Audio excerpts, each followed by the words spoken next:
Mesdames, Messieurs, bonsoir. Bienvenue dans Le Monde aujourd'hui. On commence par les titres de cette édition.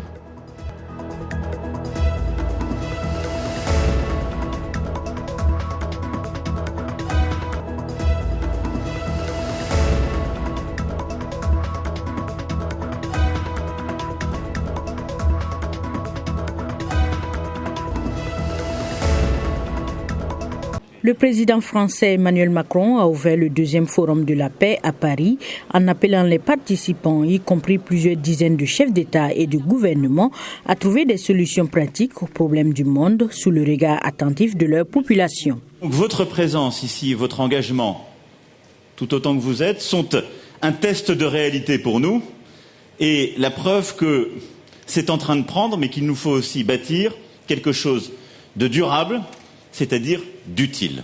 Et je crois que la construction de ces solutions utiles, de ces alliances nouvelles, de ces innovations, est un élément extrêmement important de la réponse collective à nos défis contemporains dans nos pays. Lors du forum qui se déroule sur 2 jours, des responsables politiques, représentants d'organisations internationales et membres de la société civile ont décrié la plupart à la cérémonie d'ouverture la montée de l'unilatéralisme. D'un commun accord, ils veulent défendre le multilatéralisme et évoquer les grandes questions de gouvernance mondiale. Aujourd'hui, nous sommes confrontés à la montée de l'unilatéralisme, du protectionnisme, du populisme et les débordements émotionnels ne nous permettent pas de résoudre les problèmes. En réponse, plus cela devient difficile, plus nous devons rester déterminés et persévérants dans la coopération et l'action. Paix et sécurité, développement, éducation, ce sont quelques-uns des thèmes abordés à cette réunion.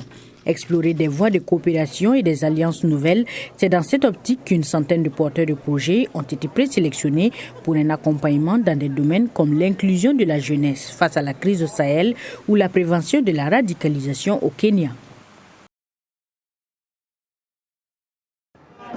Accueil chaleureux à l'arrivée à Abengourou, visite aux notables de la ville, ce rituel, Magic Tour UE, l'a répété tout au long des 17 étapes de cette caravane qui a sillonné toute la Côte d'Ivoire pour partager des valeurs comme l'égalité homme-femme, la protection de l'environnement et autres. Mais à moins d'1 an de la présidentielle, le message de paix est vite devenu le thème central dans ce pays où le souvenir des violences de la crise post-électorale de 2010-2011 est toujours vivace. C'est devenu une tournée partiellement aussi pour la paix. C'était une coïncidence que c'était 1 an avant les élections, mais finalement, en rétrospective, c'était une très bonne chose. Des rencontres avec les populations ont été organisées avec les artistes qui sont parfois restés plusieurs jours au même endroit pour mieux vivre les réalités locales. Des villages qui avaient des problèmes d'addiction d'eau que l'Union européenne a pu régler, dans des petits villages qui n'avaient pas d'électricité. Et ces populations-là nous ont parlé. Des populations qui ont profité de l'occasion pour exposer leurs préoccupations quotidiennes au cours des séances débats organisées. Mais bien évidemment, ce fut aussi une partie de show avec des concerts géants tenus par une trentaine d'artistes qui ont participé à la tournée. Je remercie beaucoup Magic System et les autres artistes pour avoir apporté un peu de bonheur à Abengourou. Nous remercions vraiment l'UE surtout pour le message de l'éducation. L'ambassadeur Job von Kirchmann estime à entre 200 et 300 000 le nombre de personnes qui ont assisté à la tournée. Les premiers témoins à comparaître mercredi seront Bill Taylor et George Kent et vendredi, Marie Jovanovic. Ils devraient tous faire part de leurs inquiétudes quant à la pression excessive exercée sur le nouveau président ukrainien pour qu'il enquête sur un opposant politique de Trump. Au cours du week-end, les républicains ont publié une liste de témoins qu'ils souhaiteraient faire comparaître. Ils ont ainsi demandé sans succès le témoignage public de Hunter Biden et du lanceur d'alerte qui reste anonyme et protégé des représailles. Donald Trump dénonce une chasse aux sorcières. Je me fiche de savoir si c'est public. Elle devait être publique. Il n'y a jamais eu de président aussi transparent que moi. C'est une chasse aux sorcières au plus haut niveau et c'est très mauvais pour notre pays. Jamais dans l'histoire, personne n'a vécu cela. Dans le camp des législateurs, la pression monte. Nous en avons marre de tout cela. Maintenant, nous sommes juste là à crier les uns sur les autres. Si cela était ouvert et transparent, alors le public américain pourrait voir exactement ce qui se passe. À mon avis, il est impossible de faire avancer cette affaire de manière équitable sans que nous ne sachions qui est le lanceur d'alerte et que nous ayons le choix de l'interroger. Les démocrates, qui sont en charge des audiences, disent que cela n'arrivera pas, car cela mettrait en danger la sécurité du lanceur d'alerte. Avant les audiences, les républicains ont apparemment mis en place une nouvelle stratégie pour défendre les relations du président Trump avec l'Ukraine. Je pense que c'était inapproprié. Je ne crois pas que cela vaille une mise en accusation. Mais les démocrates ne partagent pas cet avis. La Constitution est très claire. Trahison, corruption ou acte d'omission. Et dans ce cas, c'est clairement l'un de ceux-là. Cette phase d'audition publique signale que les démocrates s'approchent de la fin de leur enquête pour constituer un dossier d'accusation contre le locataire de la Maison-Blanche, ce qui rend probable un vote sur l'impeachment, peut-être même d'ici la fin de l'année.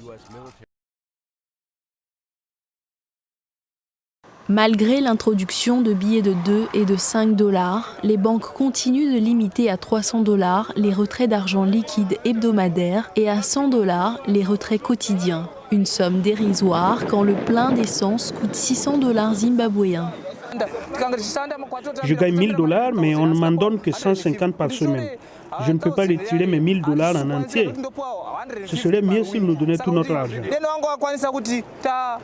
Petit à petit, le Zimbabwe réintroduit des dollars zimbabwéens, abandonnés en 2009, quand la devise avait perdu toute valeur à cause d'une très forte inflation. Le pays avait alors adopté des devises étrangères, le dollar américain et le rand sud-africain. Mais les billets verts étaient devenus si rares au point d'étrangler l'économie. Les autorités avaient introduit en 2016 des obligations d'État de la même valeur que les dollars américains. Mais l'opération avait échoué, l'inflation ayant repris et provoqué le retour des pénuries de produits de base comme le sucre et la farine. En ce qui me concerne, je ne suis pas très content. Ils ont dit qu'ils introduisent de la nouvelle monnaie, mais ce n'est pas de la nouvelle monnaie, c'est la même pièce que celle que nous utilisions. Il n'y a donc aucun changement. Au Zimbabwe, l'inflation dépasse aujourd'hui les 300%, une situation qui préoccupe les habitants. Si nous retirons 100 $ de la banque, alors les choses devraient être moins chères dans les supermarchés pour ajouter de la valeur à l'argent retiré. Ce n'est pas juste, j'ai passé la nuit à la banque pour 100 $ et maintenant je vais dépenser ces 100 $ pour faire des courses. Ça ne marche pas. Au cours des 6 prochains mois, la Banque centrale zimbabwéenne prévoit d'injecter dans l'économie un total d'1 milliard de dollars zimbabwéens, soit 63 millions de dollars.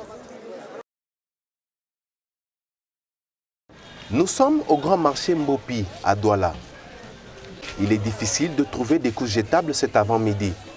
Les étals de ces compartiments du marché réservés à la vente de couches jetables sont désespérément vides. La police est passée par là et a tout retiré. La guerre contre la vente de couches jetables importées continue après une alerte sanitaire reçue par le ministère du Commerce. La qualité de ces couches serait mauvaise et risquerait de nuire à la santé des nourrissons, selon des analyses du laboratoire. C'est une décision ministérielle. La délégation régionale du commerce a déjà pris toutes les mesures pour retirer les couches, ces couches-là de l'espace commercial camerounais. Et nous avons mis sur pied des équipes qui sont formés pour retirer ces couches-là du marché. Et très bientôt, nous pourrons savoir si ces couches sont de bonne qualité ou pas, parce que les analyses sont en train d'être faites. En attendant des analyses très approfondies et l'expertise médicale prescrite par le gouvernement sur les couches importées, qui viennent généralement du Nigeria, de Tunisie, d'Europe ou de Chine, les commerçants ne décolèrent pas. Pour eux, les importateurs devraient être attaqués le premier et l'État camerounais devrait sensibiliser le public avant l'opération. Au magasin, on a plus de 1000 ballots de couches là-bas. On ne sait pas comment on doit faire de ça. Qu'on nous interdit là, qu'on aille d'abord voir les importateurs, les donner ce qu'il faut faire pour importer les couches. Nous ne sommes que les revendeuses. Quand on vient nous livrer, on achète ça, on met au magasin. Vous débarquez maintenant là pour dire qu'on ne doit plus vendre. On doit commencer par où? On doit nous sensibiliser. C'est avec notre argent qu'on achète ça et on ne ramasse pas l'argent au champ. Certaines vendeuses ont même décidé de braver cette interdiction et exposent leurs marchandises sur les étals. Le gouvernement réagit suite à une alerte lancée par l'Agence nationale française de sécurité sanitaire.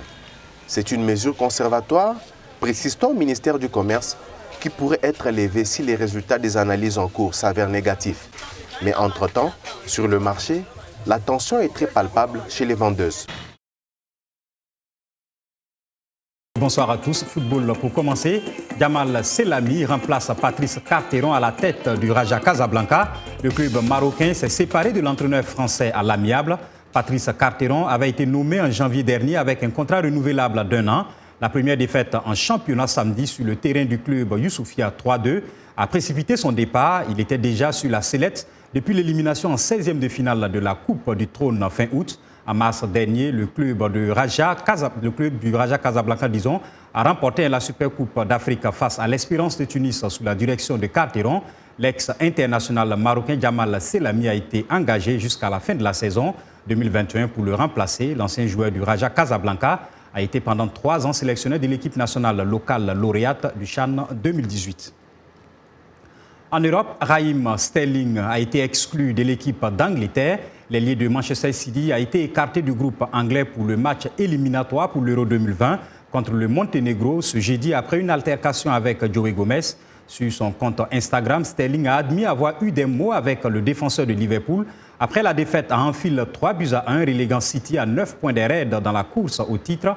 La presse anglaise a évoqué une confrontation physique entre les deux hommes séparés par leurs coéquipiers. Le sélectionneur Gareth Southgate a alors choisi de se passer de l'un de ses titulaires indiscutables. Athlétisme, pour finir, le Kenyan Abraham Kiptum a été suspendu pour dopage. L'ancien recordman du monde du semi-marathon a écopé d'une suspension de 4 ans pour des irrégularités sur ses empreintes biométriques. Abraham Kiptum, 30 ans, nie avoir utilisé toute substance prohibée ou méthode pouvant avoir provoqué, les anomalies détectées. Il avait battu le record du monde du semi-marathon en octobre 2018 à Valence en 58 minutes et 18 secondes. Et cette performance, qui devrait être invalidée, a été battue le 15 septembre par son compatriote Geoffrey Kamara, qui a couru le semi-marathon à Copenhague en 58 minutes et 1 seconde. Voilà, c'est tout pour les sports. On se retrouve demain.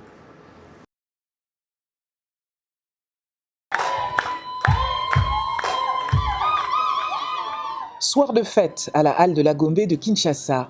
L'enfant de la maison et du pays est lauréate du prix RFI Découverte 2019. C'est elle, Céline Banza, 22 ans. La jeune femme nous dit ne pas vraiment réaliser ce qui lui arrive, mais elle l'affirme aussi, la vocation a toujours été là.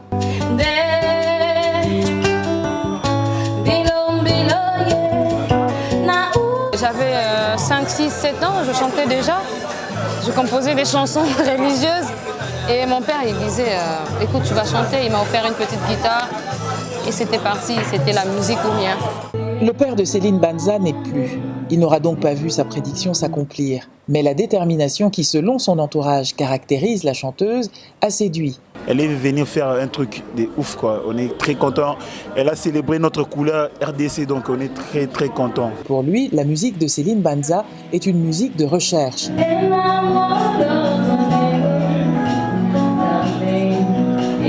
Pas surprenant pour une artiste diplômée en ethnomusicologie, une discipline qui, nous dit-elle, a été déterminante pour sa créativité.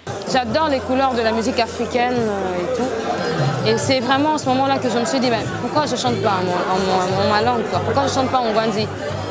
Et c'est comme ça que j'ai eu le goût de dire, écoute, c'est comme ça que je vais faire connaître ma culture.